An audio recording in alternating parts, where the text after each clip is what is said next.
As we briefly discussed yesterday afternoon, there are a few topics that people are interested in.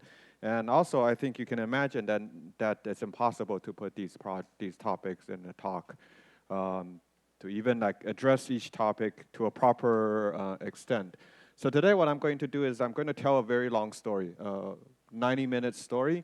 And this story is going to start from something very basic. So it's basically going to meander through the garden, and these topics that was brought up yesterday, you will see a little bit of it, but not as more like a observer, like that you see a little bit of what's going on, get a little main idea, and then we will gradually move along, and there will be one coherent story.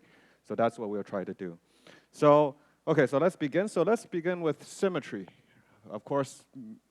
But now I really want to talk about symmetry on the amplitude, or on observables, or on AN. So far we already mostly discussed, and at least in my context, Poincare symmetry. So what does Poincare symmetry means on amplitude? So right now we're going to take the viewpoint of talking about through generators, because that's how we usually talk about symmetry, through generators. So we know that Poincare symmetry involves two generators. We have the momentum conservation, we have the momentum generator, and then we have the Lorentz generator. Now, how do I say that my amplitude is invariant under these two generators? I mean, what precise do I need to check? Well, then what I should do is I should write down my generator as an operator that acts on my amplitude or my function. And once it acts on it, it has to be 0. That's what it means to be a symmetry. So my generator, when I write it as an operator acting on my amplitude, using our variables, then for momentum, it's just the usual momentum conservation. Whereas for Lorentz transformation, it splits in the spinor variable. It splits into two pieces. Let me call it M alpha beta and M alpha beta dot. This is just because I've used, instead of vector indices, I've used spinor indices. There's 6 components here. Alpha beta is 2 components, symmetrized, so there's 3 plus 3 components here. Okay, so it's the same thing. I'm just converting it into spinor indices. And then the generator takes this form, lambda I alpha, partial lambda I beta. But beta on the bottom is equivalent to alpha on top, is equivalent to something on top, so I can symmetrize this. And similarly, this is lambda I tilde alpha dot, partial lambda I tilde beta dot, and symmetrize. Okay? So these are my generators, and then the statement is that P acting on my amplitude has to be 0, and similarly my M alpha beta acting on my amplitude has to be 0, and my M alpha dot beta dot acting on my amplitude has to be 0. Okay? And all of our amplitudes satisfy this in a very trivial way, right? So first, this is a differential operator. So this differential operator acts on your amplitude. And why is it 0? Because remember, when we built our amplitude, we always use these angles and square bracket to build them. Right? What are these angle and square bracket? These are just lambda I, alpha, lambda j, beta, anti-symmetrized. So you can see trivially that this thing vanishes on this, right? Because this is an operator that replaces lambda with lambda, but symmetrizes these indices. When we write our amplitude, all of our indices are anti-symmetrized. So this trivially vanishes on your amplitude. Okay? Good. So now we are familiar with how amplitudes are invariant under symmetries. Now I'm going to enlarge my symmetry. So I'm going to enlarge my symmetry to supersymmetry or super Poincare. Okay, so I'm going to use exactly the same language. And basically what I'm going to do is I'm going to now introduce 2 new generators, Q alpha and Q alpha dot. Okay? I can put I here and I here. And then, basically, similar to this, I'll define my Q alpha I as I goes to 1 to n, lambda I alpha eta I. Okay? So allow me to introduce this new on-shell thing. So the role that this object plays exactly plays the same role as your lambda. These are your on-shell data, or your on-shell variables. This is a Grassmann-Odd variable. And for Grassmann-Odd variable, you just need to know two things. First of all, if A is Grassmann-Odd, then A squared is 0. Okay, so this acts like a fermion. You can integrate A. The rule is you can integrate with respect to a fermion variable. If this is integrate just a constant, this is 0. If it integrates with A, then this is 1. So these are my operating definitions. Okay? Since you have this, so you can immediately see that A is equal to itself, to the delta function of itself through this definition. Okay, so unlike bosons, a delta function in boson is different than itself, but in fermion, the delta function of the fermion is actually just itself. Okay, so this is just my rule. I've introduced a Grassmann-Odd variable, and this variable satisfies these rules. Okay, good. Then, for this operator, then I have lambda I tilde alpha dot partial eta I. Now, actually, so partial or DDA, A is of course 1. So DDA, and so doing a derivative and doing an integration is the same thing with these fermionic variables. Okay, good. So why do I introduce this? Well, first of all, now my algebra includes this guy, and Q tilde. And the reason that, and they form a closed group. Okay, how do the commutators work? You can work it out yourself because you already know what they look like, right? This is lambda tilde, this is lambda partial lambda, this is lambda eta, this is lambda tilde partial eta. So you can work it out yourself. In fact, you can immediately write down, for example, Q alpha I, Q alpha dot I is going to be P alpha dot delta I, well, maybe I write it as J. Okay, so this is what is called the supersymmetry algebra. Okay, and we'll immediately see what it means in terms of physics, but just we'll see that in probably just 1 minute. Okay, first of all, why do I have a commutator? Okay, it's just like why does bosonic operators have, anti-commutator? Why do I have, this is anti-commutator, so this means that AB is AB plus BA. Okay, so this is the opposite of a bosonic operator. And the reason that for bosonic operators you take commutator is, of course, then if it's just a number, it's trivially 0. So it's like, in some sense, the commutator is telling you how much deviation away it is from a number, right? And this is the same thing, because now you have something that is fermionic. If it's just a number, if A and B were just a fermionic number, then this would be trivially 0. So the anti-commutator gives you the measurement of how this deviates from a pure number and becomes an operator. Okay? Everybody can see that why this becomes P, right? Because when you do the anti-commutator, this derivative can hit on this guy. And what you remain is just lambda tilde, which you already know as P, right? So it's very trivial. Good, so let's say, so now I have this generator. Now I want to demand my amplitude to be, your physical observable, to be invariant under this new symmetry, under this new Q. Okay, by the way, this I can go from 1, 2, to all the way to whatever. It can have n pairs of these chiral fermions. Okay. All right, so what does it mean in physics? Well, first of all, just as before, when we write down our amplitude, we say that this amplitude was a function of, before imposing Lorentz invariance, it's a function of lambda I and lambda I tilde. So now, since my amplitude has to be invariant under this new charge that acts on this charge has to act non-trivially on the, this has to act on the amplitude and vanish, right? There's a derivative in eta, so if the amplitude is just some function of lambda I tilde, no problem. This is just going to kill the amplitude. Q tilde act on it is going to be 0.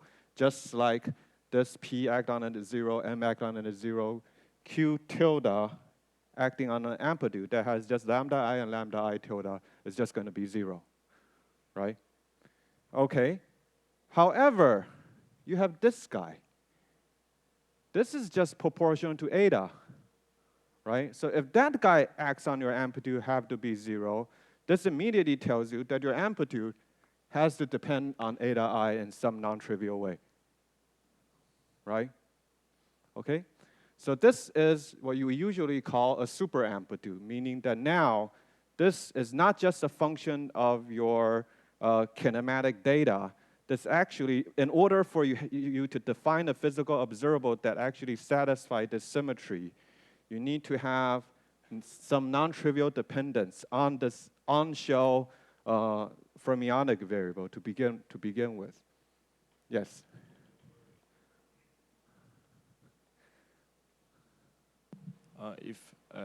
I'm sorry, but if you have this dependence, won't it be preserved under the partial derivative from the Q dot? So then the Q dot acting on it will give you a non-trivial constraint on it, right? So we'll try to solve it. Okay. So later on, I'm going to give you a very simple solution to this constraint. Okay. But before I give you a solution to the constraint, so what is the constraint now besides Lorentz invariance and Poincare invariance? Now my amplitude also has to satisfy that Q alpha acting on it is 0 and Q alpha dot acting on it has to be 0. Now we have to satisfy these two constraints. But before solving things, let's just see what actually happened. Okay, good. So remember that this amplitude depends on lambda and lambda tilde. Lambda and lambda tilde contains information of what? Of helicity, right? It contains information of the helicity of leg 1, leg 2, leg 3, and therefore lambda tilde is telling us the physical degrees of, what plus or minus helicity you have and what kind of spin do you have, right? What about eta? Well, eta, if you notice, so these are just generators. When I'm writing this, these are just generators. These are just symmetry generators. They have nothing to do with helicity. However, when I'm writing, so you see that when I'm writing these things down, even though these variables have helicities, they all cancel in order for these generators to be well defined, right? Because generator is just generator. It has nothing to do with one particle state, two particle state. So if I use one particle state information to construct a generator, it better be constructed in such a way that the helicity of that one particle state is relevant to the definition of the generator, right? Using the same argument, you can see that since lambda has -1/2 helicity, in order for Q to be a well-defined generator, that means this new fermionic variable that you introduced also carries a helicity. Now it carries a +1/2 helicity. Okay? In order for these two to combine to give you a generator that is helicity invariant and is independent of helicity. Okay? Because again, this is a symmetry generator. I'm just conveniently using an on-shell object to represent this thing. Doesn't change the nature of this object. Okay? So, and of course, this also cancels because you know that this is +1/2 and this is +1/2 in the denominator, so this also cancels. So that means that you have this eta here, and this eta actually carries helicity. Okay? So what does that actually mean? So remember, so let's say if I just pick leg 1. So let me just imagine I have leg 1. This, you can imagine, so this will be a little bit pictorial. I'm envisioning I have a field, not a space-time field, but just some field. Now this field is parameterized by lambda 1, but also by eta 1. Now what is, it also has a fermionic component. So what does it mean? It means that I can write this as an expansion. So let me call this bar plus another thing, let me call this psi, this is leg 1, times eta 1, right? Because why can I do this? You can say, why don't I expand in lambda? You don't want to expand in lambda because lambda is bosonic. So if you expand in lambda, it's just going to infinite. There's infinite possibility dependence on lambda you can have. However, because of this is a fermionic object, so any function of a fermionic object is always just a constant plus another constant times a. It's very simple, okay, because that's fermionic. You cannot have a squared, you cannot have any non-trivial dependence. So it encodes just two pieces. So similarly, when I have this eta, that just means if I have a physical state, you can either write it as a field, or some people like to write it as a ket, represent that as a state. It doesn't matter. This is just really just trying to say what you have. Then you will have something that is lambda 1 plus another thing that is psi 1. Sorry, this is phi bar 1, psi 1, eta 1. It's the same thing. It's just how you write it. But now importantly, remember that this has plus 1/2, right? So if this physical field has helicity h, this has h minus 1/2 in order for this to be the same thing to add up. So that tells you that when you have this eta, now you actually have a collection of fields, or collection of degree of freedom. You start, if you start with the leading piece in this eta expansion as a field that has helicity h, then the next one will be helicity h minus 1/2. This is if you have only a single fermion field. If, as in this case, my I goes from 1 to n, if I have n of them, then this expansion will go this expansion will go all the way to eta to the n power. So now you see that you have a collection of different spin objects all combined into one thing. And this one thing is what we call a supermultiplet. This is what we call a supermultiplet. Okay? That means that now all of these fields are all related. Okay, they're all combined into one single object. And this n, so when we say, like, for example, n equals 2 Suzy, or n equals 1 Suzy, or n equals 4 Suzy, all of these is just telling you how many eta n you have, how many index this I runs through. Okay? So you probably had never heard of n equals 236 Suzy, right? Why did we never heard about n equals 236 Suzy? Well, you can see it from here, because if you have more and more eta, what's going to happen is that now, because you're going to have more, so if this is n, then this is eta to the n, then that means this object already has n over 2 helicities. So that means that the thing, whatever the thing is, let me call it x, that is multiplying is h minus n over 2 helicity. So if you have large n, that means you're introducing a degree of freedom that has huge spins, right? And when we were just talking about massless theories in the first lecture, you already know that you can only have spin up to 2, right? Beyond spin 2, massless. Beyond spin 2, we don't really have a consistent interacting theory. So in order for you to avoid getting these large spins, that means that your n is truncated. We don't have arbitrary large n. And so if your theory has n equal, so if your theory has n equals 4, this means that from top to bottom, so if n equals 4, that means the bottom is minus 2. So that suggests that you want to have the top to be plus 1, and then it goes all the way to minus 1. So the physical degrees of freedom spans from plus 1, plus 1/2, 0, minus 1/2, and minus 1. And so n equals 4 is the maximal in which you can keep all the spins between plus and minus, or the helicity between plus and minus 1. In other words, this is the maximal theory a maximal number of supersymmetry, which you can just talk about gluons and just our usual gauge field. If you allow yourself to go a little bit further and talk about gravity, same analysis, that means that you have n equals 8 is the maximal number of supersymmetry that you can have that allows you to go from +2 to -2. Okay?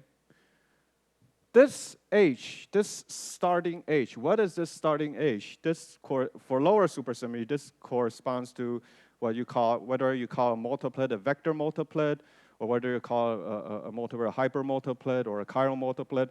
These different names of different multiplet in this language is just reflecting which H you choose here. Okay? And so for example, for hypermultiplet or chiral multiplet, you choose H to be either 0 or 1/2, such that this expansion only involves scalars and fermions. You can choose your H to be 1, then the expansion will involve vectors and their fermionic counterparts. So that's the vector multiplet. So the different multiplet in this language is just a different choice of your H as you begin, as you start, okay? Okay, so now yes? Can you again explain why the helicity would be n/2 if I have n? Because it looks like every eta has half helicity.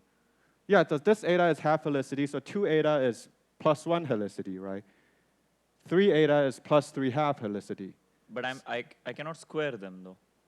No, no, you can't, because that's what I'm saying. If you have n, then these eta carries an extra indices, I.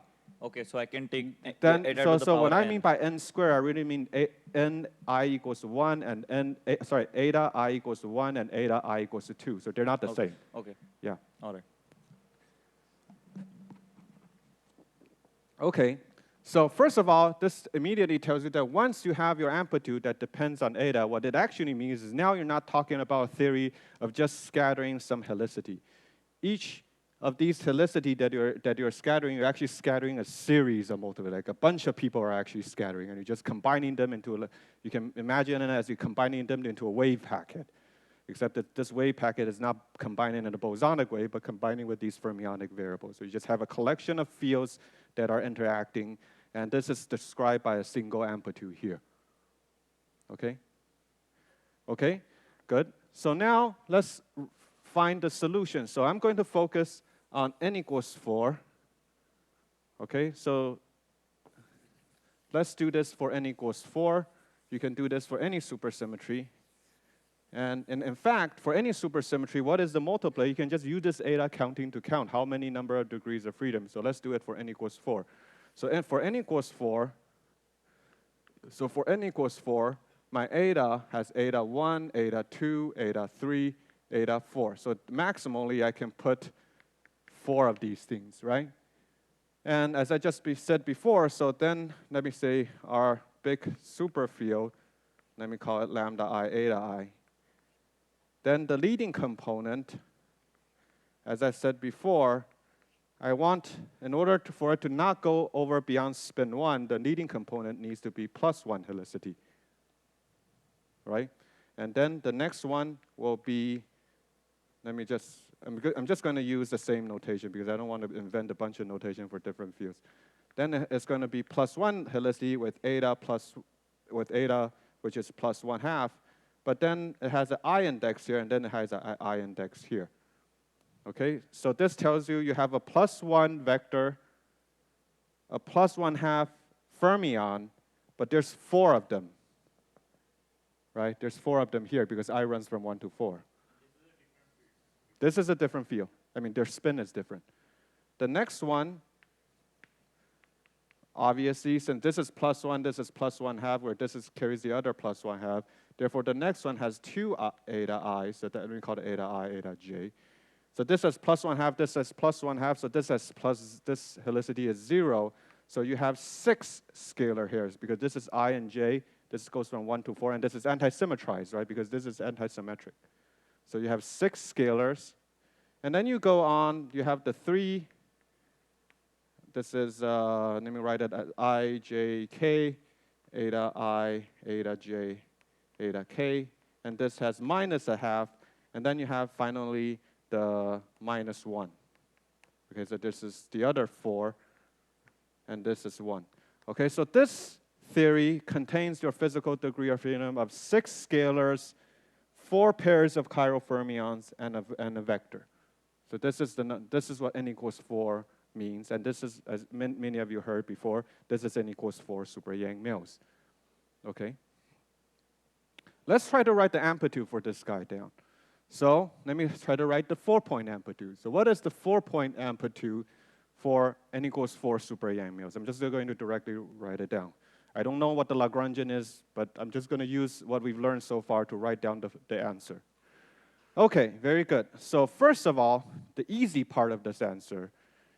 Remember that what does this answer must satisfy? It must satisfy Q and Q tilde acting on it to be 0, right? So that means my Q, and actually, which one do you guys think is the easiest to solve? Is it this one or this one? The derivative one is easier to solve? Actually, no.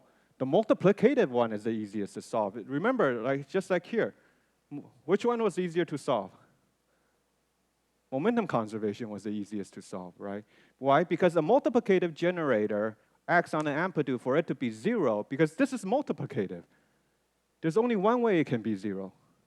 It's if the amplitude is a delta function of it, right? That's the only way a multiplicative generator hitting on your observable can be 0, right? Because it's just something that is multiplying it. So unless it has a delta function, there's no way for it to be 0, right? So that immediately tells you, hey, great, I already know that my amplitude, just like my momentum conservation, I can write down just to make you feel more comfortable. I first, because my momentum, my translation generator is multiplicative, so I have my delta function here.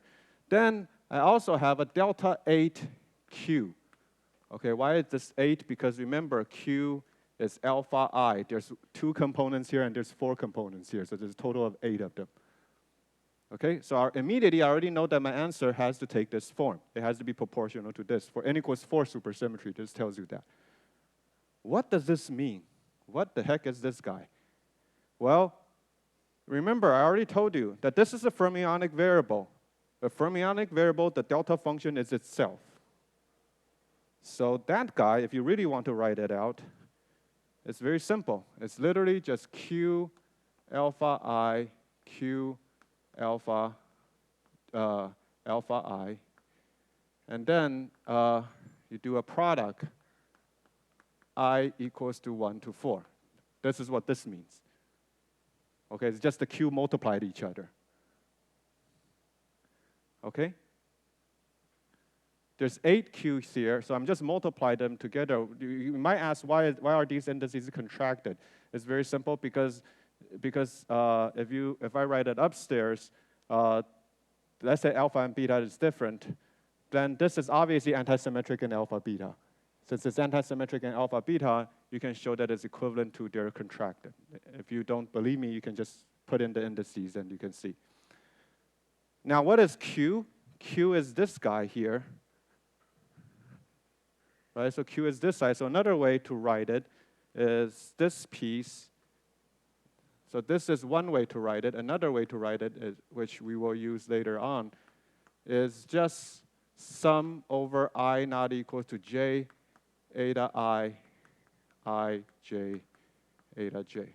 So these are all equivalent ways of writing what this delta AQ is. So different ways of writing it has different, I mean, they're the same, so there's really no difference. But of course, they manifest different things. So this way, we're writing it, we can think of it as really imposing on the conservation. This way of writing it allows you to actually do the operation. You pick out which eta you want. Okay, we're almost done. Why do I say we are almost done? Because I just need to put in one thing. Remember, this n equals 4 super Yang mills, this multiplet, or I'll call it a vector multiplet, has total helicity plus 1, right? So that means that this amplitude better have that helicity, because this is an amplitude that describes the scattering of 4 of these vectors. And so it better have plus 1 helicity on each of these legs, right? Just like it's just that before you were just considering literally scattering a particle that has a particular helicity. Now you're scattering a collection of multiplet of particles where each of them has total helicity plus 1. And if you think about it a little more, you can see that the answer is very trivial. It's just this. This guy divided by 1, 2, 2, 3, 3, 4, 4, 1. Right?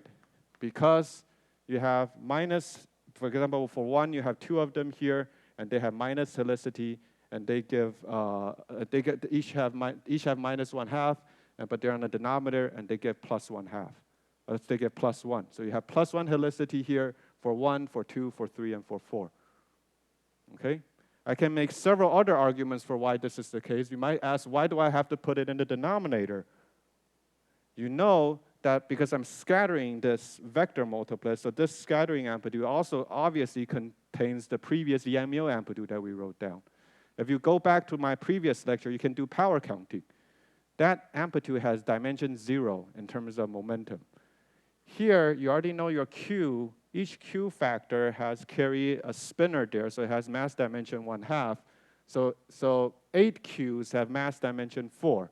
So that means that whatever you put here, you have to have the right helicity, and you have to have mass dimension -4. And that's why I put something in the denominator. Okay? This is your amplitude. Okay? And this amplitude describes the scattering of 4 particles in n equals 4 super Yang mills. And just if you're interested, since I'm not going to use it at all, even though, okay, probably this is taking too long.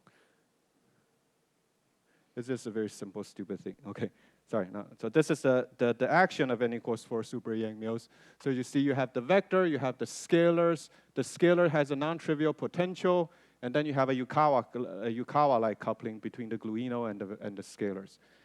All of these different fields that are interacting, they're at 4 points.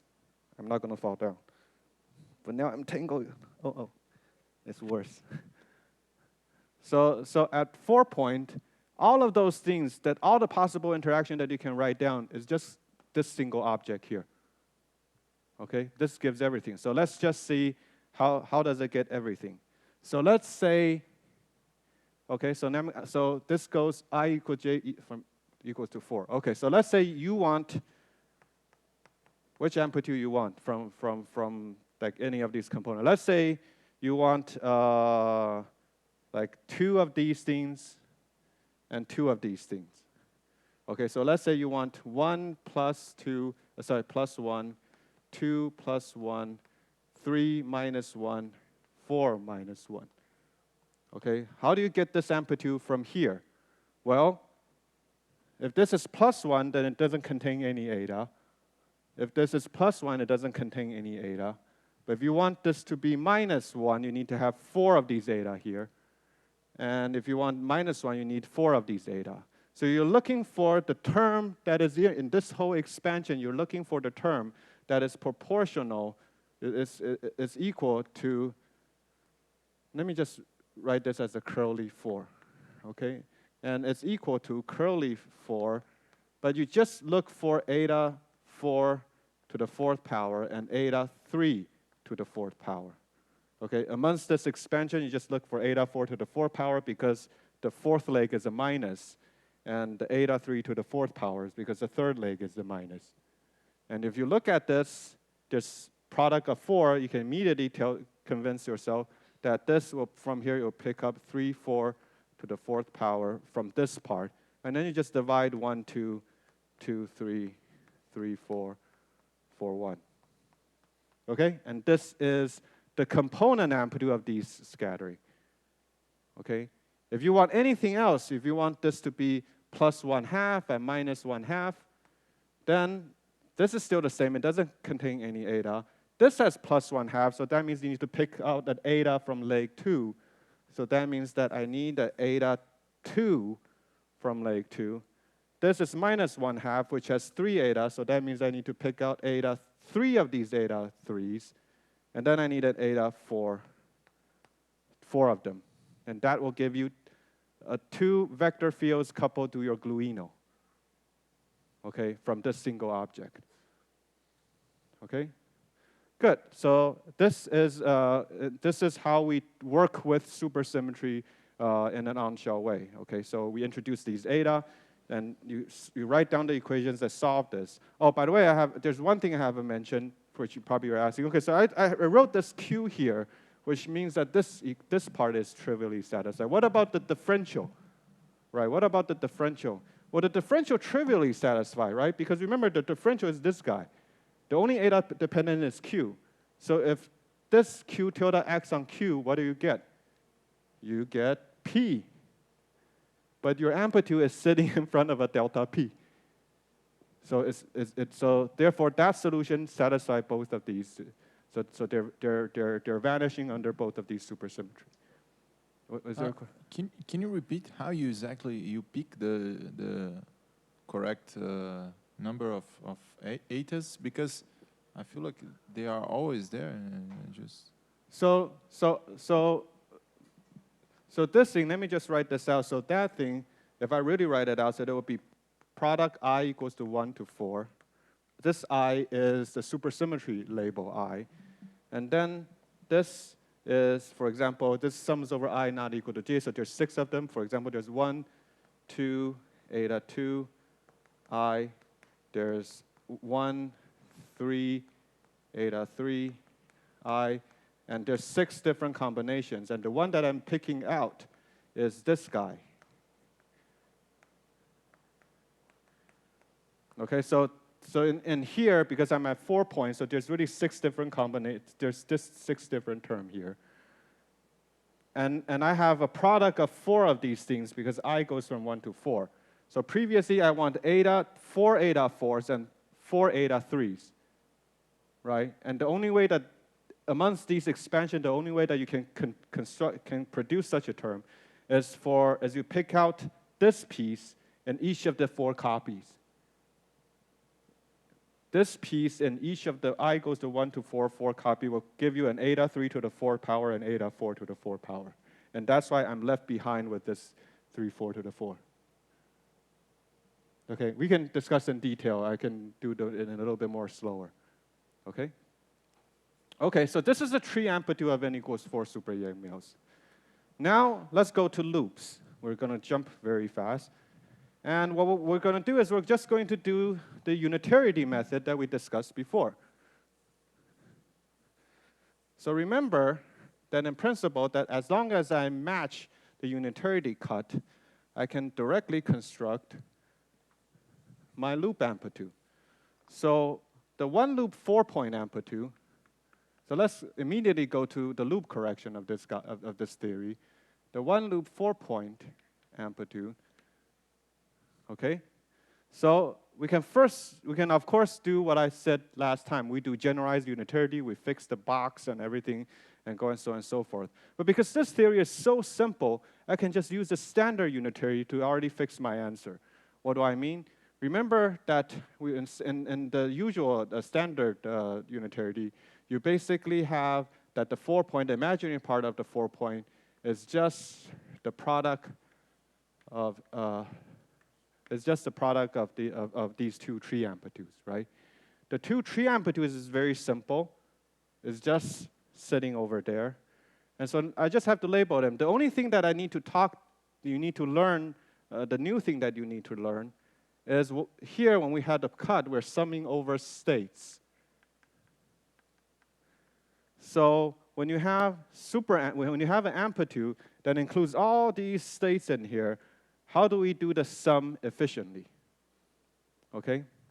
And it turns out precisely this is another reason why we have these eta variable. It's because you can do the state sum very trivially.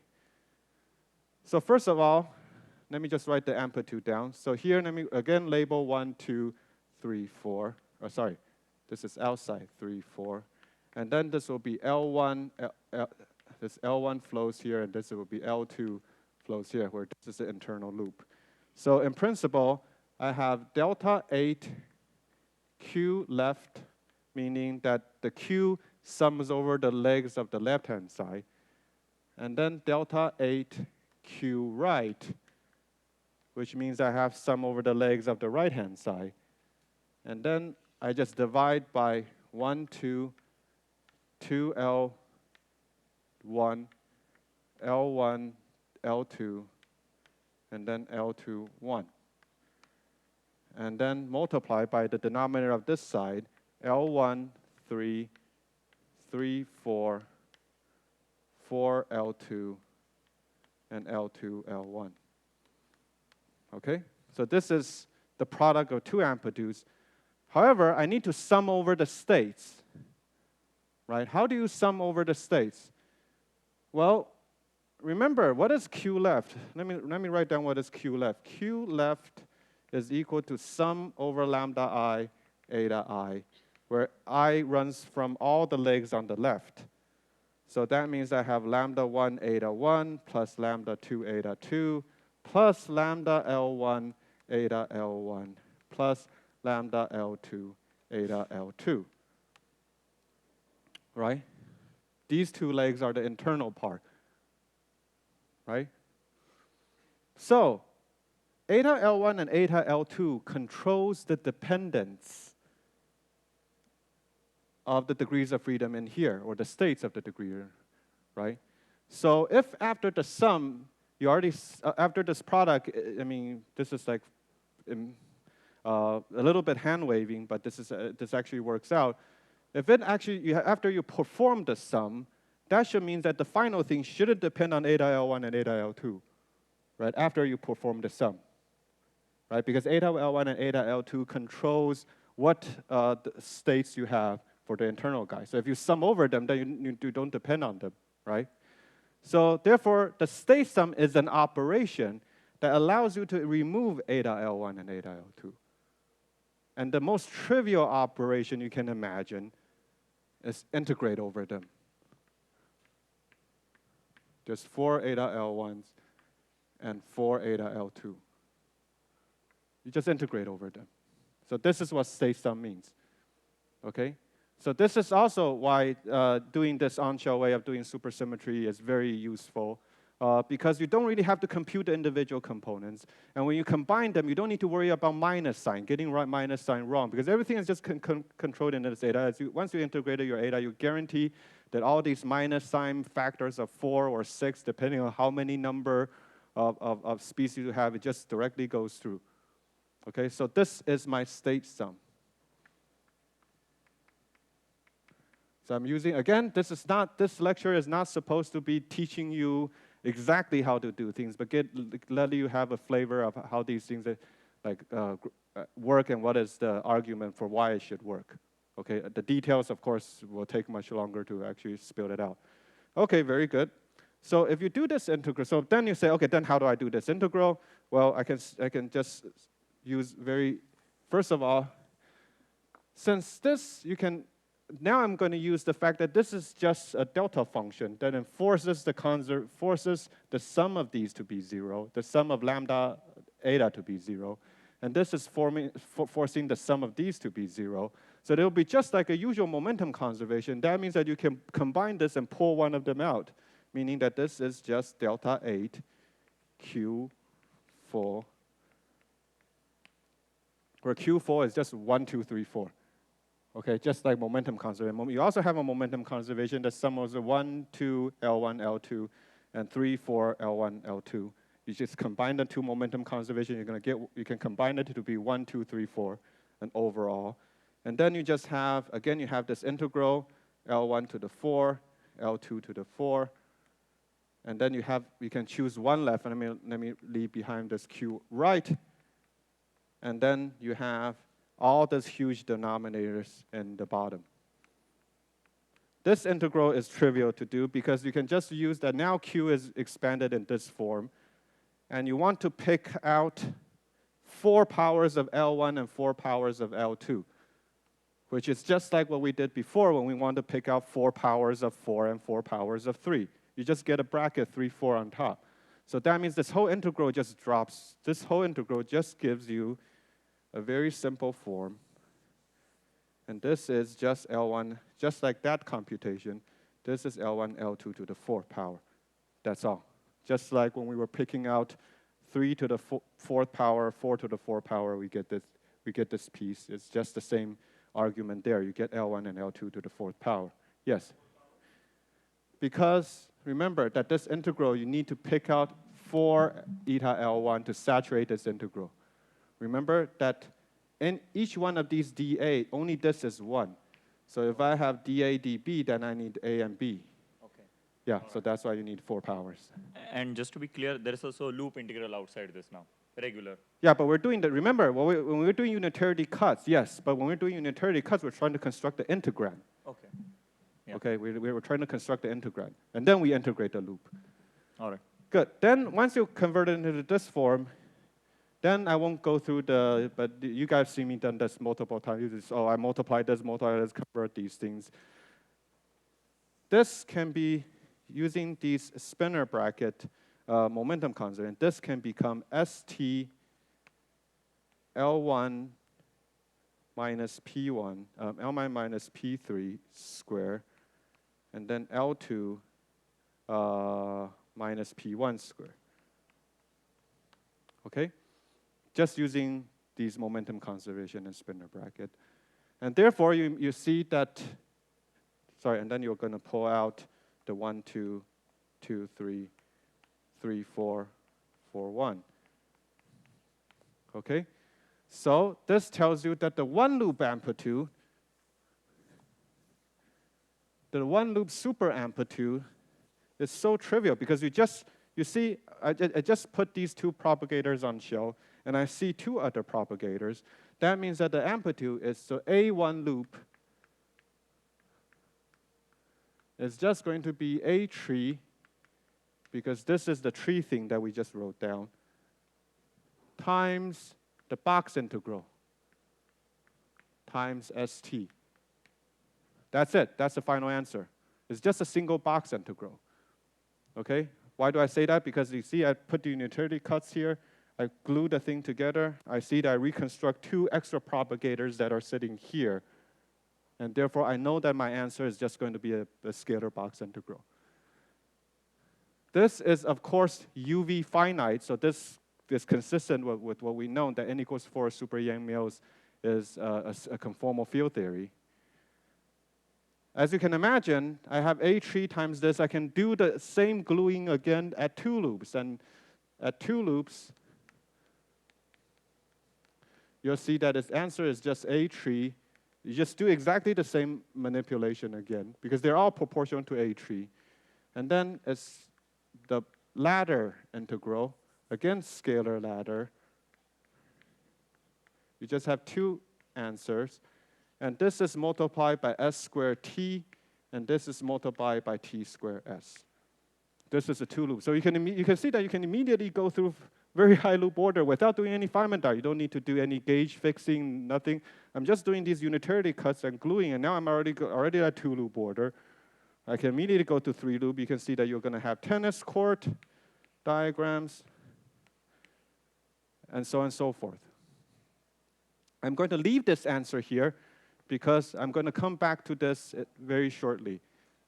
But let me just look at this, because look at this answer here. And here I'm going to switch gears, so I'm going to leave n equals 4 super Yang-Mills just a little bit and talk about these integrals, okay? You didn't, yeah? I have a question before you leave n equal 4. It's a confusion. I'm going to come back, but okay. Okay. Yeah.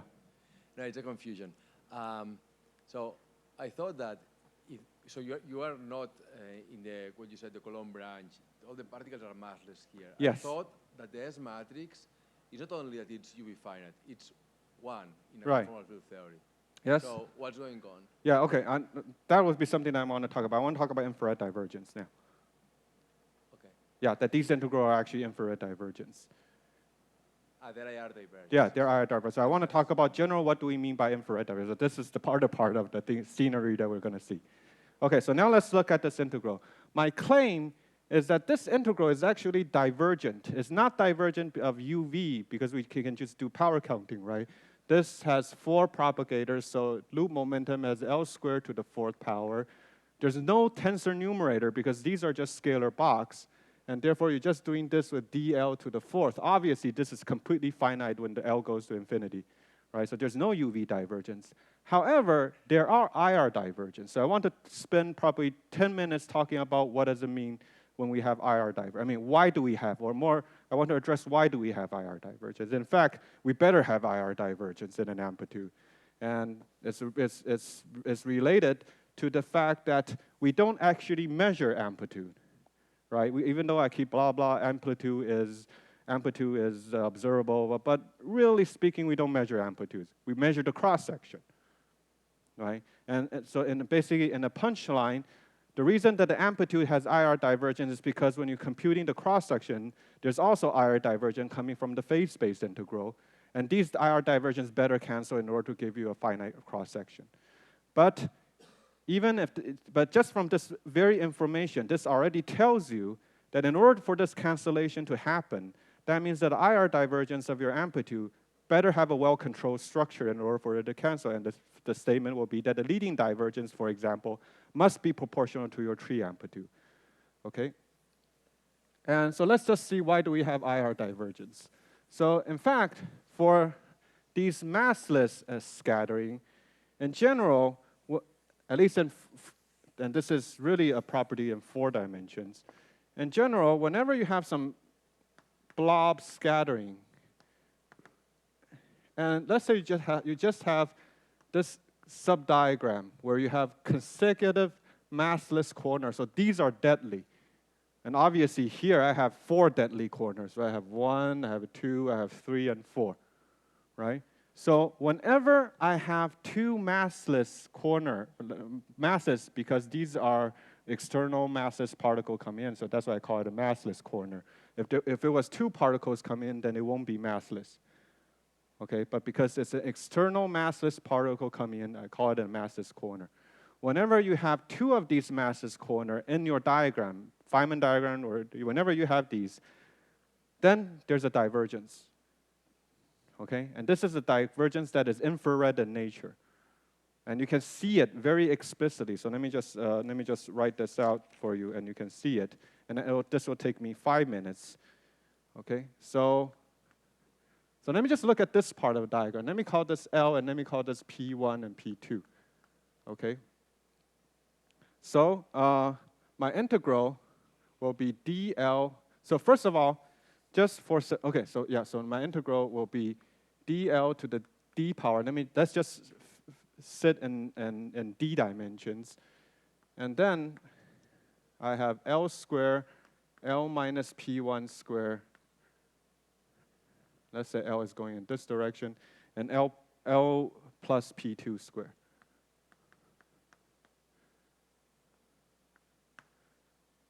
Okay?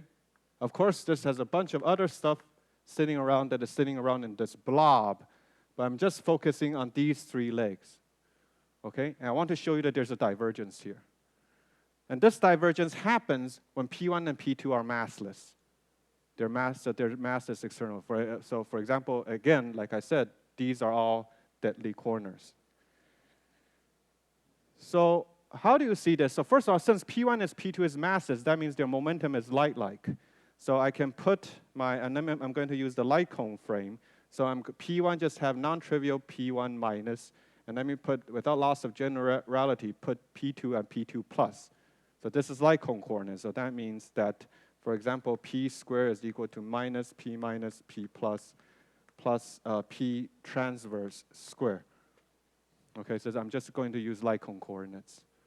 Okay, the reason you want to use light cone coordinates is because then it's easy. So for light-like momentums, you just have 1 component. Okay, that makes things easier.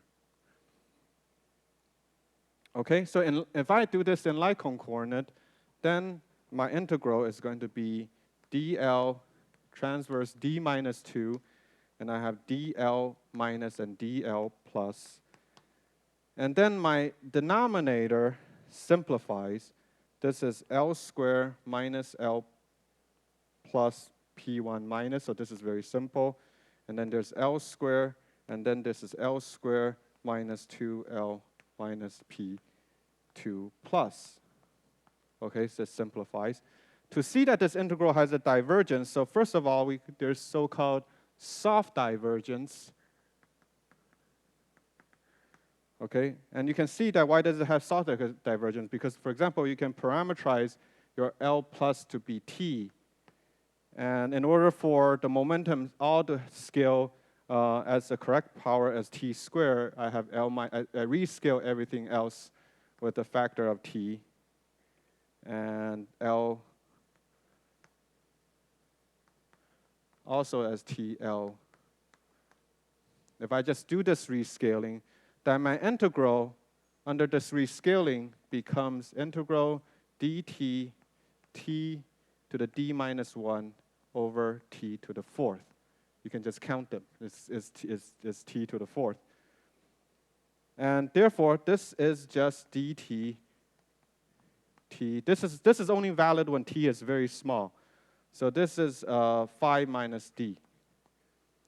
So you immediately see this behavior when at d equals 4 dimension is just dt over t. There's a log divergence when t is going to the 0. Okay? And this is, so I'm just parameterizing my integral in this small t region. This gives you a log divergence. Or said in another way, you can put t equals 4 minus 2 epsilon, and if you integrate this gives you a 1 over 2 epsilon divergence. This is a log divergence. This is what we call soft divergence. There is another, within this soft region, there's another what is called collinear region, where the momentum, loop momentum, is scaled such that it's collinear to either P1 or P2. That will also give you another 1 over epsilon.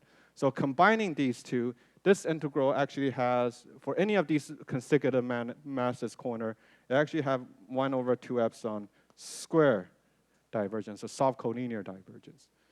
Okay, so you can see why that when you have consecutive masses corner, you have these divergence. Now I want to go to why these divergence happen.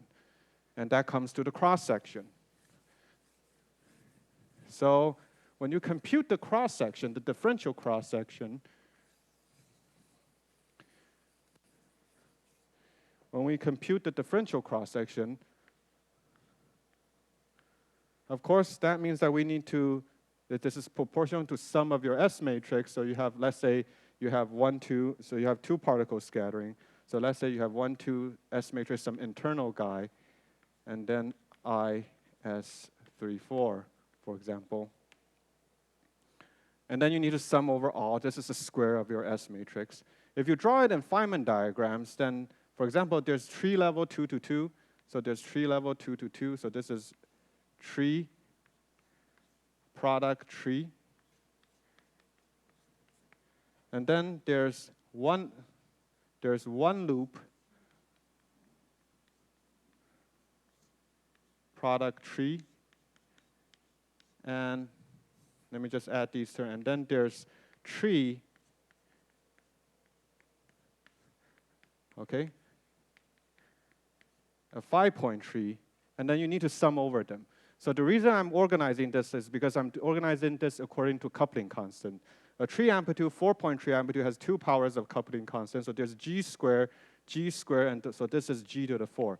There's nothing going on here. This is you just have a product of tree amplitude. Everything is perfectly finite. Here, because you have one loop, you have 4 vertices. So you have basically g to the 4 here, and there's g squared. So this is g to the 6. This diagram comes at the same order as this diagram, because here you have 3 vertices, so there's G3 here and there's G3 here. So these are actually the same diagram. They come at the same order. Now, I just told you that there's an infrared divergence here.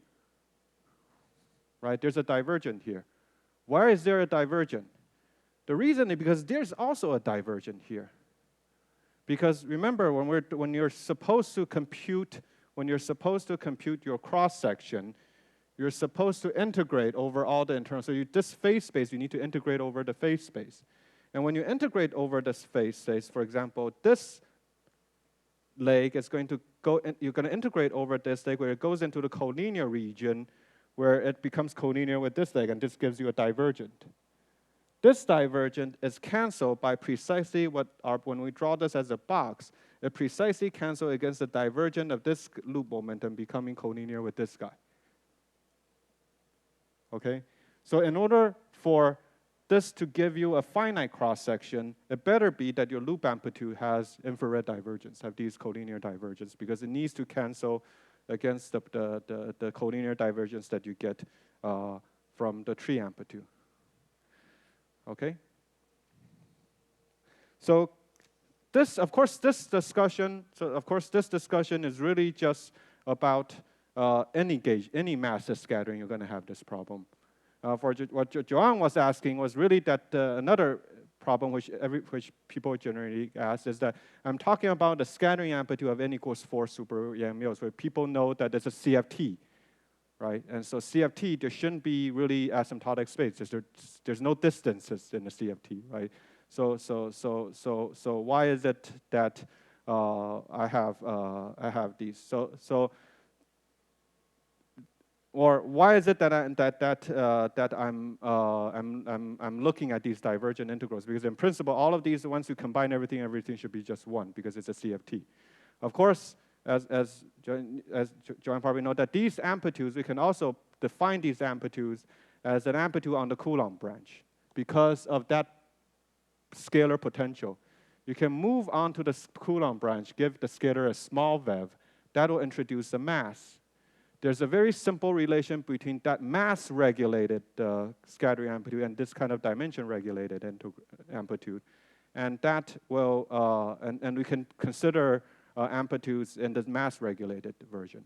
And in fact, when I'm going to come back to this, I guess I have 30 minutes. I will come back to this very shortly, that there's this extra structure that we find in here for this n equals 4 super Yang mills that we find in here, which actually is more suitable to be defined on the mass-regulated amplitude, not on the dimension-regulated amplitude, and we'll see why.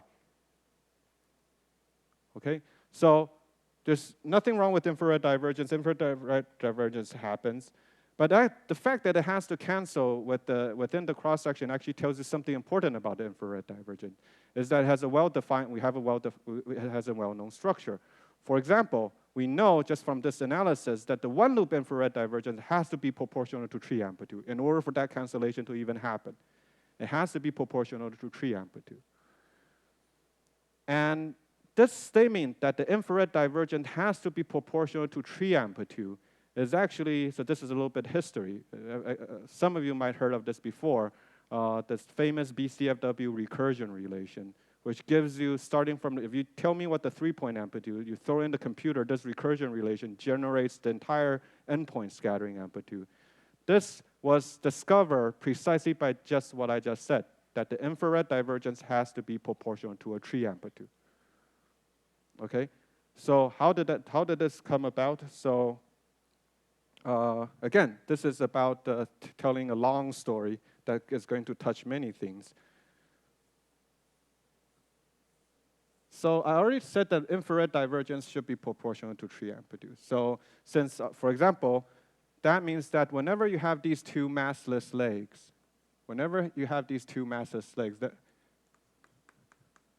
there's an infrared divergence here. And combining all these massless legs, it has to give you the tree amplitude, or at least the infrared divergent part. Combining all the diagrams that has this two consecutive massless leg, this whole consistency condition is telling you that it's going to give you the tree amplitude. So let's say you look at 6.1 loop. So let's say that we have 6.1 loop.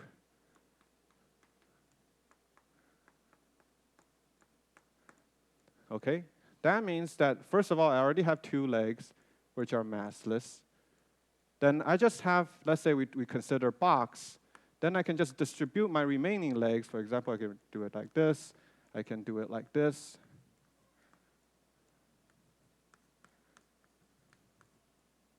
And then I can do it like this. For example, for the box integral.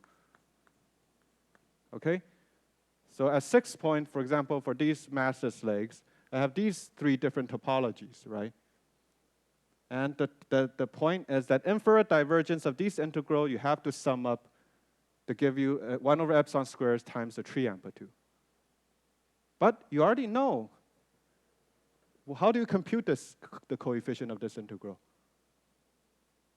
You use tree amplitude, right?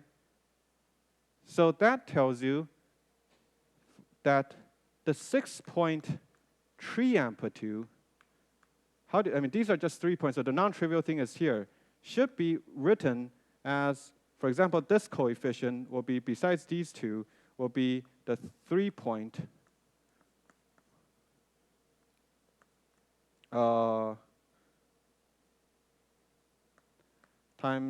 sorry, 1, 2, 3, 4, yes, times a 5 point plus a 4 point times a 4 point plus a 5 point times a 2 point. Okay, why do I have this formula? Because the product of these two amplitude along with these 2 3 points, the product of these two amplitude along with these 3 points, and the product of these 2 points have to add up to be the tree amplitude. So you get the idea that I should have some kind of recursive formula that looks like this, where I have the 3 point, I can use the 3 point to construct the 4 point, I can use the 3 point and 4 point to construct the 5 point, and I can construct the 6 point, and just go on and on and on and onwards. So all you need to know is just the 3 point amplitude, and you can construct the entire thing. So this was the original paper that was written. They work out what the box coefficient of this thing is, which is just, again, these product of tree amplitudes. And then the final tree amplitude is written as a product of these lower point amplitude. So this is the first paper. It was called BCF. So this is Bo Feng, Freddie Cacciazzo, and Ruth Brito. So this is BCF. Later on, this became BCFW. Who knows who is W? Yes, right. So Witten came along, and of course this originated from what I just said before. The original understanding of this recursion was just infrared divergence. The infrared divergence has to be proportional to tree. So however you compute the infrared divergence is equivalent to your computing a tree amplitude, and that's how the original recursion came out. Witten made it forget about infrared divergence. I have an even simpler way of explaining it. And the simpler way of explaining it is, again, what we did yesterday, counter integral. You can just understand this from counter integral. And the idea that Witten derived was that let's say you deform your amplitude by a complex parameter z. I'm going to explain how do you deform this by a complex parameter z. Then your true amplitude, of course, is just a0. You just set z to be 0. But then you can write this as a counter integral over dz over z times az, right? So this is a trivial identity, right? This contour encircles the 0th pole, and so this is just going to give me az. This is just a trivial identity. However, but that also tells you that if this function az has non-trivial poles on the complex plane, the same answer can be written as the sum of the residue of those complex poles, right? And so where are those residues? The residues are, of course, depend on what do you mean by AZ. How did I deform AZ?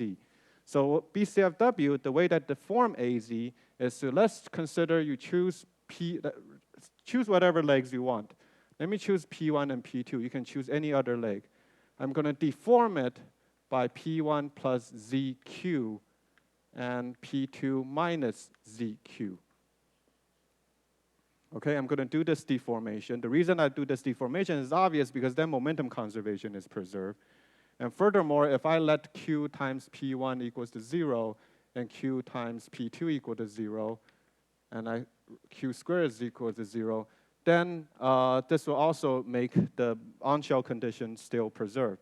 After the shift, the P1 and P2 is 0. Since you're just shifting the momentum, this is just a tree amplitude. The only way you can develop singularity is from the pole, right?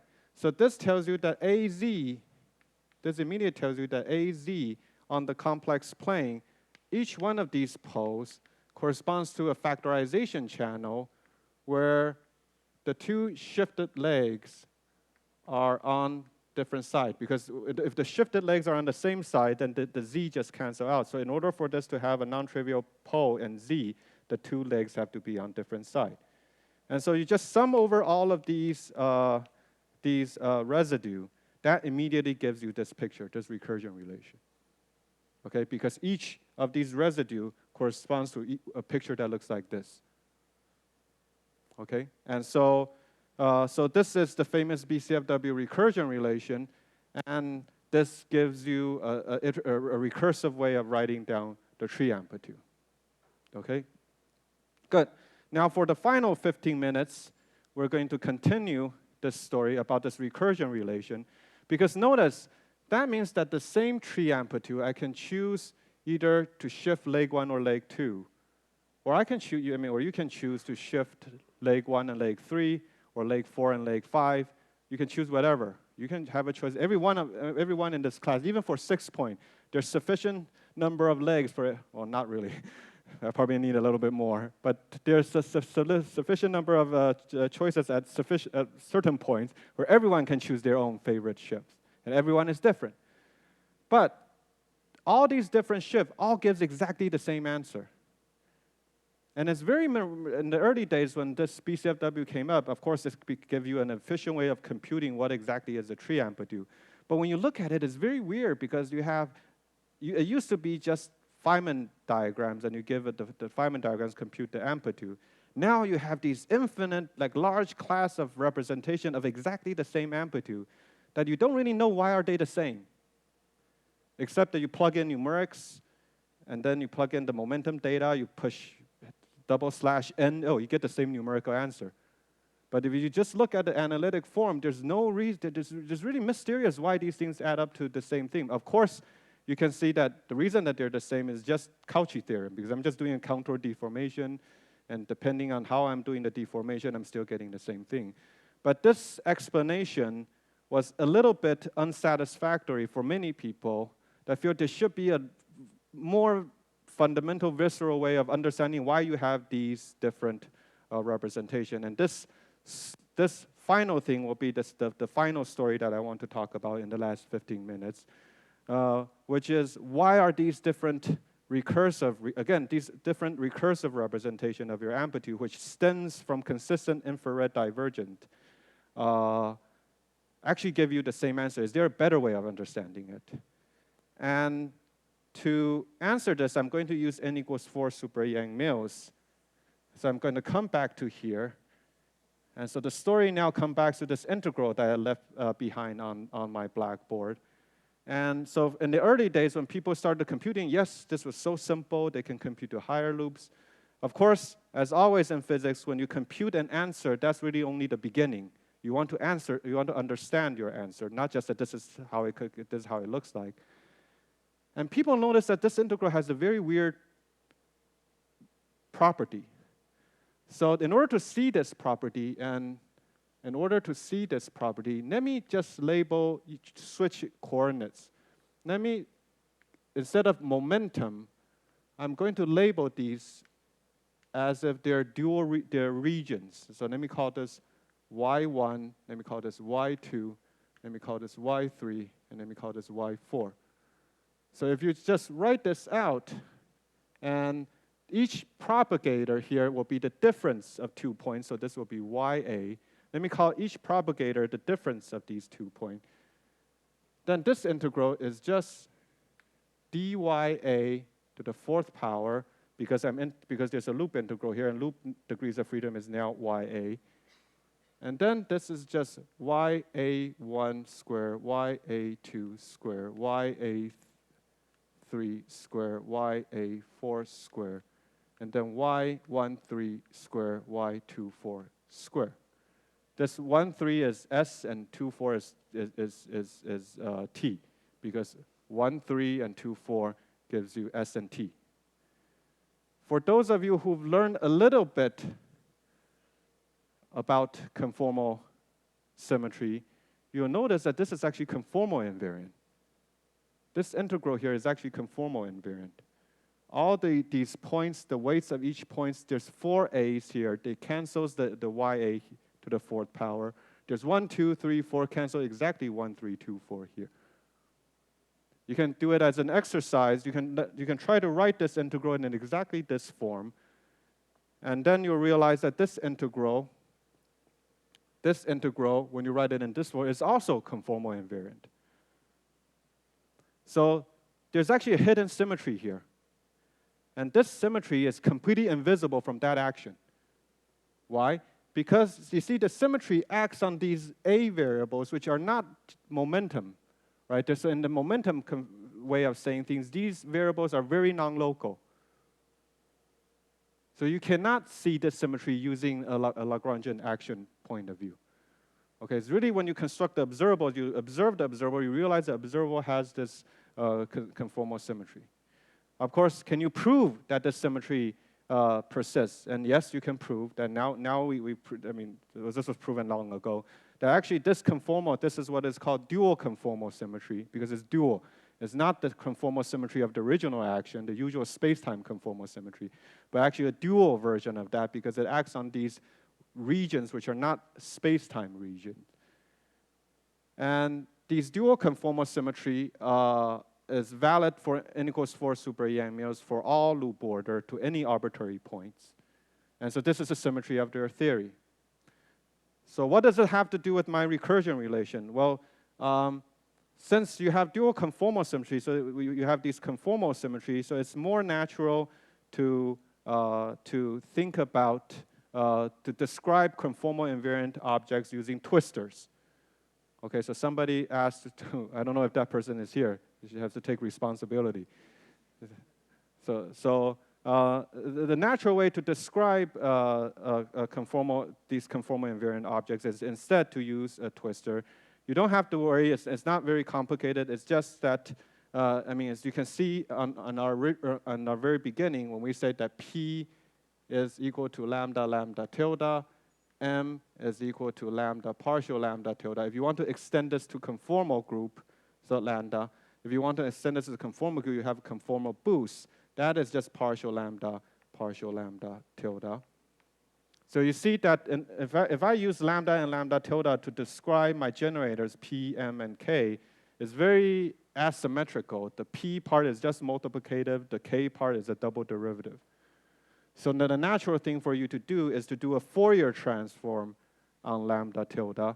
So then now this becomes, if you do a Fourier transform on lambda tilde to what I call mu tilde, then this becomes a derivative over mu tilde.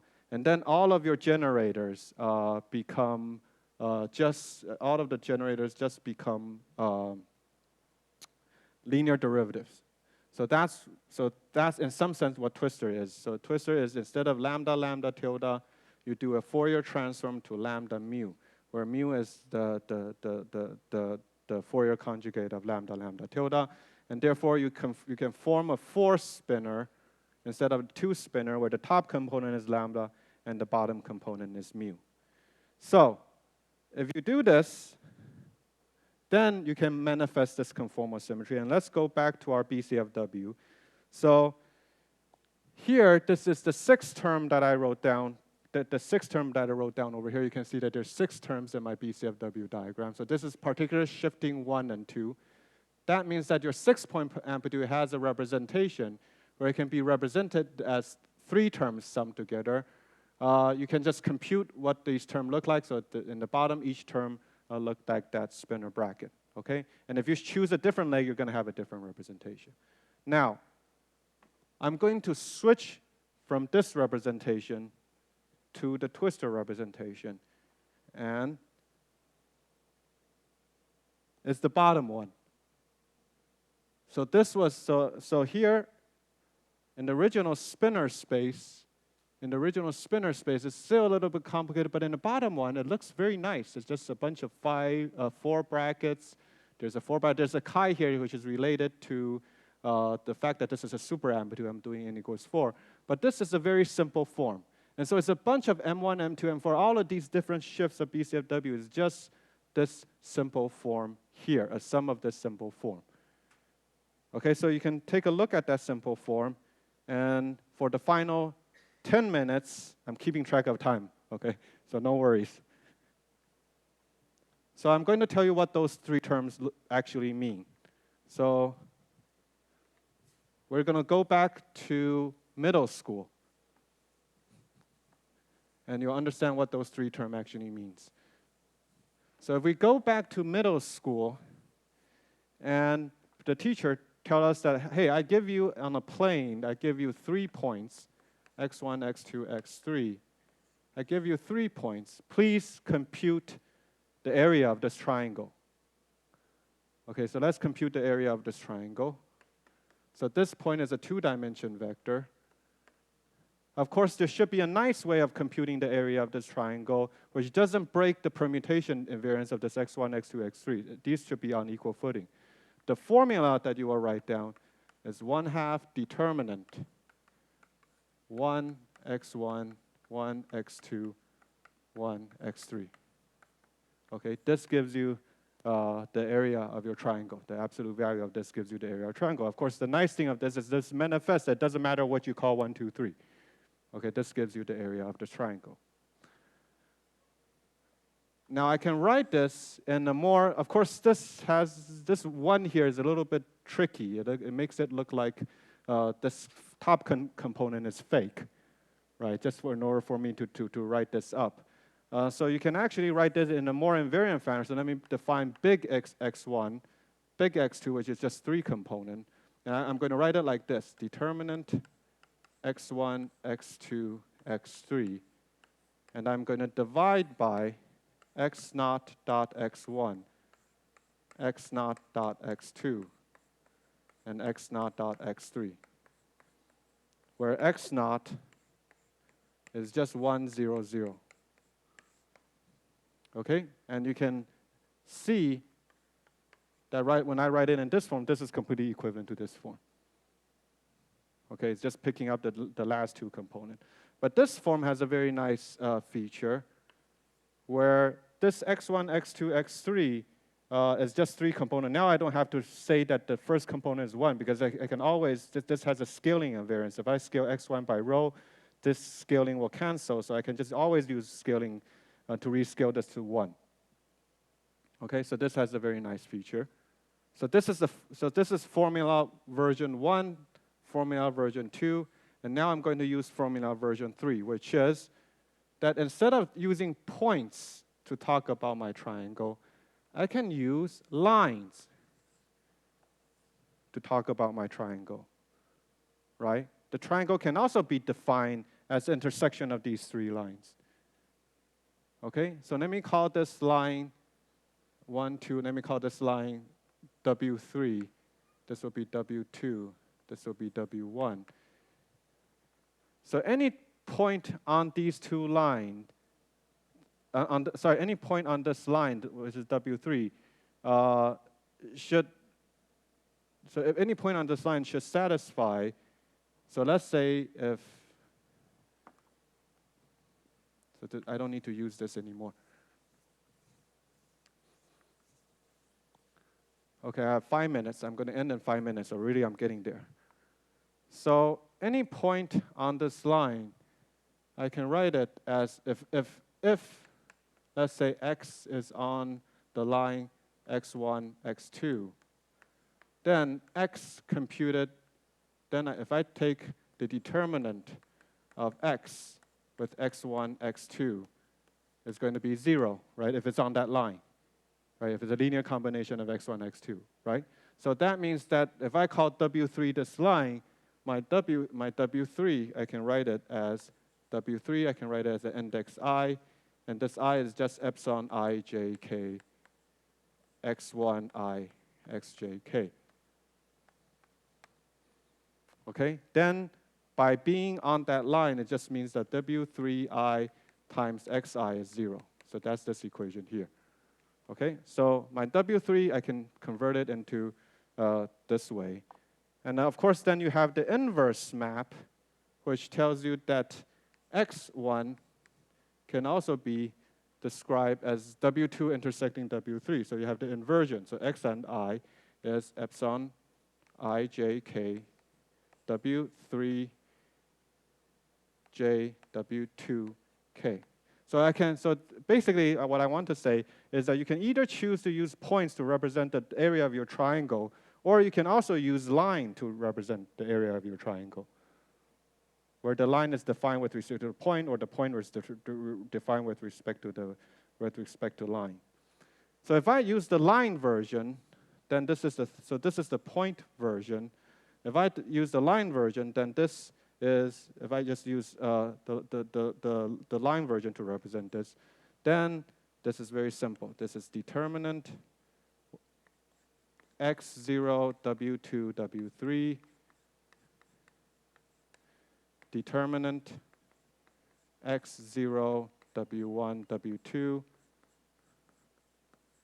and determinant, I'm almost done, x0, w3, W3. Whereas on the numerator, I just have determinant W1, W2, W3 to the fourth power, to the square power. Okay? So this is the area of your triangle with the 1/2 if you express it in line. What am I getting at here? So this will be the triangle formula in d equals 2. Now you can generate this to d equals 3. If you have d equals 3, then now you have determinant of 4 vectors. This becomes third powers. And the denominator, you have 4 things in the denominator. This is because in 2 dimensions, you have fundamentally you have a triangle. In 3 dimensions, you have a simplex. A simplex has 4 vertices and 4 faces. In 4 dimension, your simplex has 5 vertices and 5 faces. And you should be able to see what I'm getting at. That is actually a simplex in 4 dimensions. Because it has 5, you see that format, because all these brackets are just determinants. So there's 5 things on the denominator. And the power in the numerator is to the fourth power. So that term is actually a simplex in twistor space in 4 dimensions, in what people would call CP4. So people now realize that actually the reason why you have these different representations for your tree amplitude is because your tree amplitude, at least here, is actually a polytope in your 4-dimension space, twistor space. And the different BCFW is just different triangulation of that polytope into simplices. So if I do it in a 2-dimension version, basically your amplitude will be something like a polygon. And the different BCFWs, you can either triangulate your polygon in this way, or you can triangulate your polygon in this way. It just corresponds to different triangulations. And so your amplitude now, instead of talking about an amplitude where you have to think of a dynamic things interacting and propagating and interacting out, now there's a version of your amplitude which is just completely static. There's nothing dynamic going on. It's just a static object sitting there, and it's just a geometric thing. And so this realization was in the very beginning was due to a mathematician called Andrew Hodges. And really stemming from this realization became the many different facets of amplitudes today, of understanding the geometric picture behind it. For example, some of you heard of amplitude hedron, which is basically the generalization of this polytope picture, because this polytope is actually only true for next to MHV. If you go to higher MHV, the geometric structure becomes more complicated, and it's now defined within just the amplitude hedron itself. So many of these mathematical structures, mathematical exploration is really the realization that there's another version of what perturbative physics is. And this version is that it's really a stable geometric object sitting there. And we're trying to understand this object, why this is true, and exploring more. Okay, so I guess I touched most of the things that was mentioned yesterday, probably except for gravitational physics. I can't do that. I mean, yeah, I think all of you are tired. So I'll stop here. So I'll take any questions.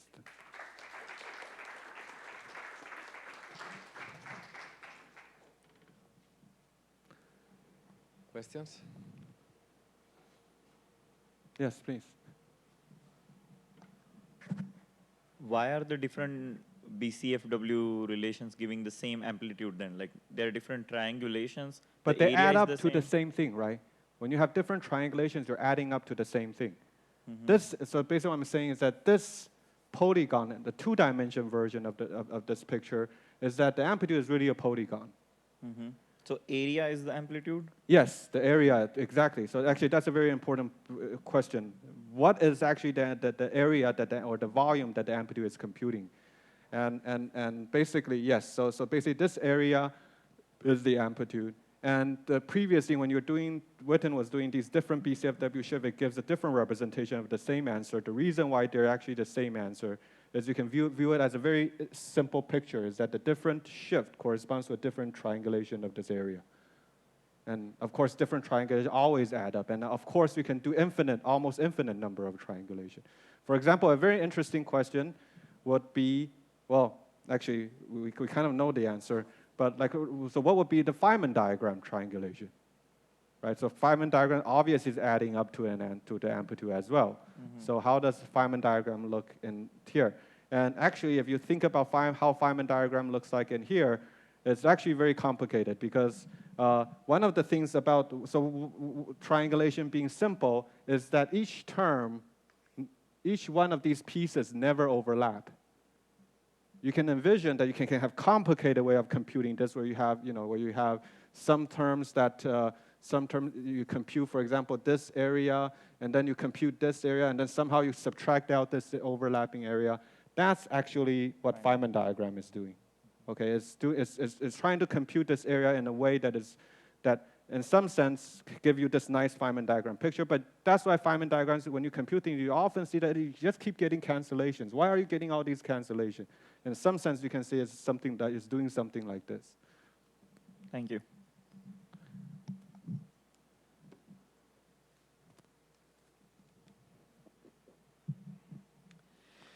So does this picture generalize to other theories, or Good, is very this good. Yes, of course, this is always a big question. It's just something that came out of N=4.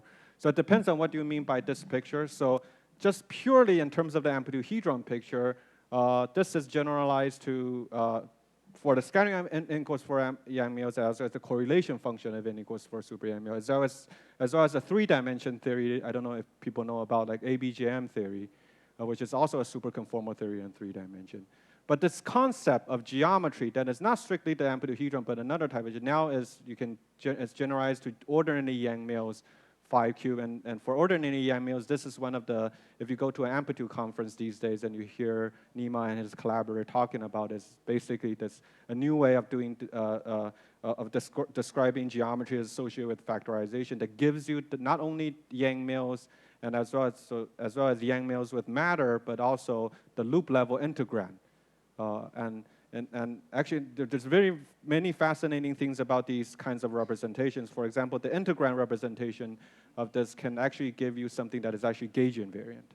As many people know that actually the integrand, if you compute, is actually not gauge invariant. After integration, it is gauge invariant, but the integrand is not necessarily gauge invariant. But this way of construction gives you a manifest gauge invariant integrand. And so yeah, so now there's really generalization. Really, I would say that that this kind of geometric picture, currently what is lacking is the generalization to gravity. That's where it's really a big unknown frontier. So all of this always has some color, has some group theory associated with this. Pion nonlinear sigma model amplitude, it also has a geometry that describes it. But whenever you strip away the color, so here this is because we're looking at planar N=4, so there's a trace factor that gives you this ordering. So if you have just something that without any color, without anything, actually those theories, so the simple quantum field theory textbook phi cube theory without any color, that amplitude is actually difficult to construct from this picture. And of course, following the gravity. Yeah. I want to ask a question about the definition of those variables y that you use to. Right. So it's just a dual variable. So basically it's so for example, so if you draw a diagram, you can separate this diagram into dual regions. So these are the y's, and so basically, so for example, if I write y1, y2, y3, y4, then the rule is that this momentum that flows between the two y's, the difference of these y's corresponds to the momentum that flows through it. Okay. So for example, if this is P1, then this is just saying that whatever your P1, you should substitute it to y1 minus y2. So this only works for planar diagrams? Exactly. That's a very good point. Yes, this definitely, that's why I was saying that you need an ordering in order for me to define planar. Okay. Yeah. Sorry, I said that completely opposite. I need planar to define the ordering, not ordering to define planar. Sorry.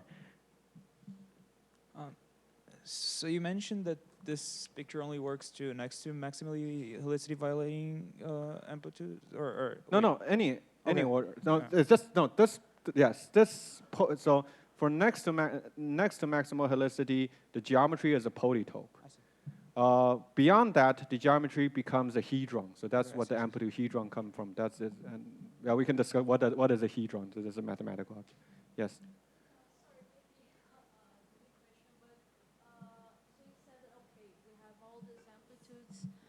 That combine to a geometric thing, that static thing.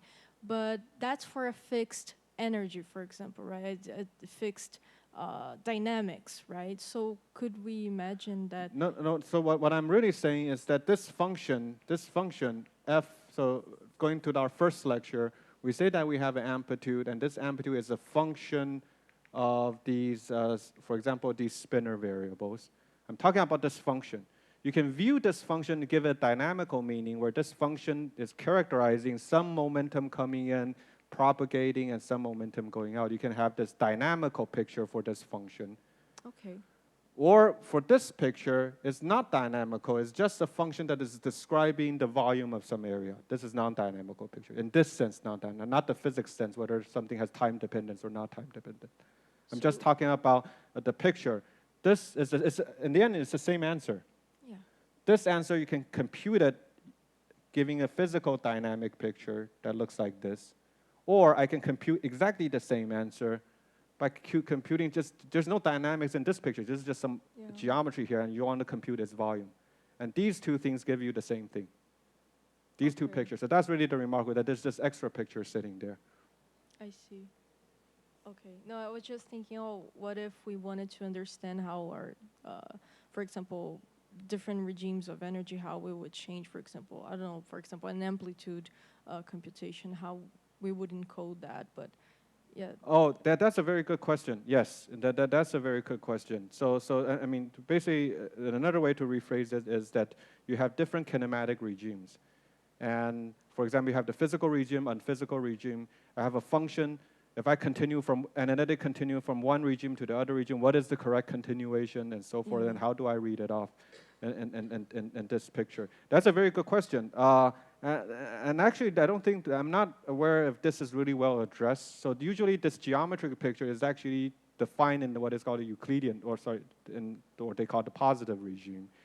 And of course, because generically there's no such problem, because again, so this thing is computing the integrand, or the tree amplitude, which is just a rational function, so it doesn't matter, you just continue. Yes. Yeah, so at that level, this is not a problem. Of course, if one day you have a geometry that describes really the answer, which is the integrated answer, which have branch cuts, then we have to worry about how you do the analytic continuation. Yes, I agree. But at this point, these are just computing rational functions, and therefore it's not really an issue. Okay, thank you. I suggest to keep the questions for Yeah, Q&A. just Q&A. Yeah. Okay, so let's think. Okay, thank you very Tim, much. for